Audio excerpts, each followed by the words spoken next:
Tempe adalah makanan hasil fermentasi antara kedelai dengan jamur Rhizopus oligosporus. Tempe rasanya lezat, harganya murah, dan mengandung banyak manfaat. Di dalam tempe terkandung karbohidrat, lemak, protein, serat, vitamin, serta komponen antibakteri yang bermanfaat untuk kesehatan. Tempe sering diremehkan karena identik dengan makanan murah. Tapi kini, tempe menjadi bintang kuliner di Amerika, Jepang, dan banyak negara lain. Dan informasi lengkap tentang tempe akan Spotlight bahas berikut ini.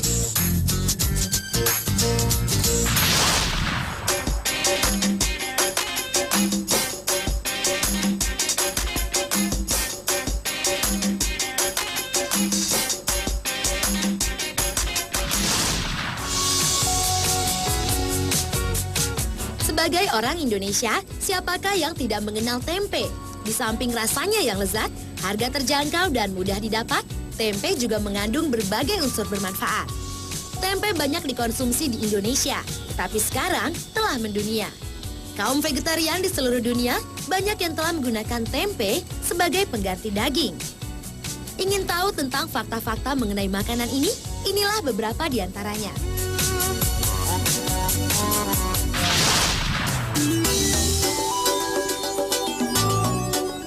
Yang pertama adalah tentang sejarah tempe. Tidak seperti makanan kedelai tradisional lain yang biasanya berasal dari Cina atau Jepang, tempe berasal dari Indonesia. Makanan tradisional ini sudah dikenal sejak berabad-abad lalu, terutama dalam budaya masyarakat Jawa, khususnya Yogyakarta dan Surakarta. Awalnya, tempe diproduksi dari kedelai hitam yang berasal dari masyarakat pedesaan tradisional Jawa dan dikembangkan di daerah Mataram, Jawa Tengah, serta berkembang sebelum abad ke-16. Kata tempe diduga berasal dari bahasa Jawa kuno. Pada zaman Jawa kuno, terdapat makanan berwarna putih terbuat dari tepung sagu yang disebut tumpi. Tempe segar yang juga berwarna putih terlihat memiliki kesamaan dengan makanan tumpi tersebut. Selain itu, terdapat rujukan mengenai tempe dari tahun 1875 dalam sebuah kamus bahasa Jawa Belanda. Sumber lain mengatakan bahwa pembuatan tempe diawali semasa era tanam paksa di Jawa. Pada saat itu, masyarakat Jawa terpaksa menggunakan hasil perkebunan seperti singkong, ubi, dan juga kedelai sebagai sumber pangan. Selain itu, ada pula pendapat yang mengatakan bahwa tempe mungkin diperkenalkan oleh orang-orang Tionghoa yang memproduksi makanan sejenis, yaitu koji kedelai yang difermentasikan. Selanjutnya, teknik pembuatan tempe menyebar ke seluruh Indonesia. Sejalan dengan penyebaran masyarakat Jawa yang bermigrasi ke seluruh penjuru tanah air.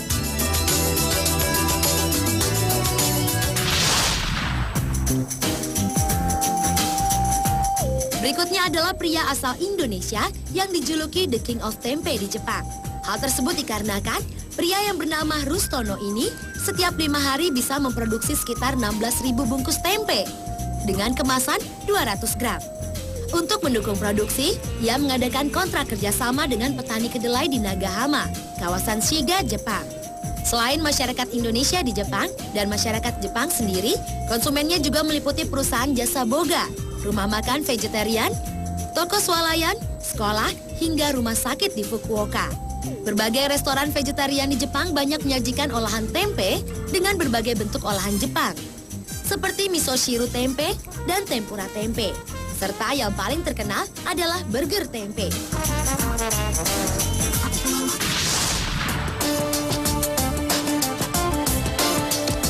Berikutnya adalah bahwa tempe bisa mengatasi sakit MAH.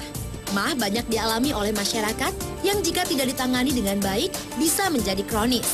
Tapi ternyata ada cara mudah untuk mengatasinya, yaitu dengan mengkonsumsi tempe. Karena tempe mengandung protein yang bagus dan senyawa antiinflamasi atau anti peradangan. Protein yang terkandung di dalam tempe sudah siap untuk diserap tubuh karena ia sudah terlebih dahulu dicerna oleh kapang atau jamur yang ada di tempe.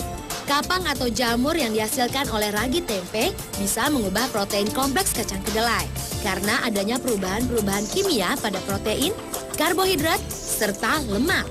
Serta kulit kedelai yang keras menjadi lebih lembek sehingga memudahkan perut untuk mencernanya. Selain itu, tempe juga diketahui bisa memperbaiki saluran pencernaan yang rusak serta mengatasi gangguan lambung yang kebanyakan diderita oleh penderita MAH. Hal ini karena tempe bisa memberikan kenyamanan di lambung. Ada sebagian orang yang percaya khasiat tempe akan muncul jika dimakan mentah. Tapi, jika ingin lebih steril, lebih bagus jika dikukus, direbus, atau digoreng dengan sedikit minyak. Menurut Food and Drugs Administration Amerika Serikat, setiap hari tubuh perlu mengkonsumsi 25 gram protein dari kedelai, yang setara dengan 125 gram tempe.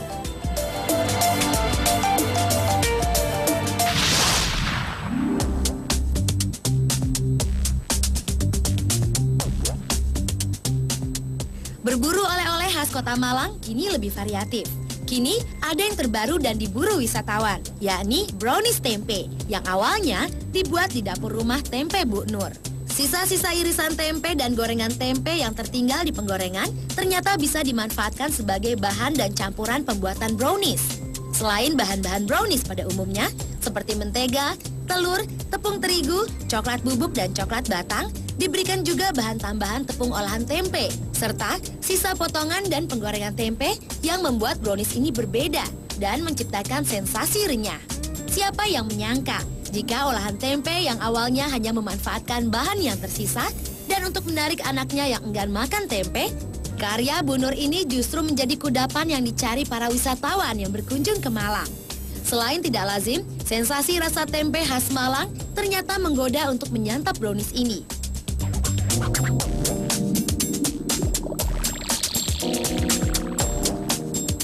Itulah beberapa fakta unik mengenai tempe yang merupakan makanan tradisional lezat serta menyehatkan.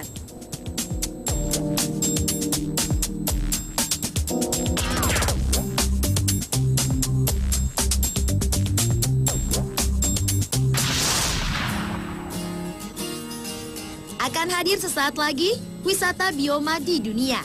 Jadi, jangan kemana-mana, tetap di Spotlight.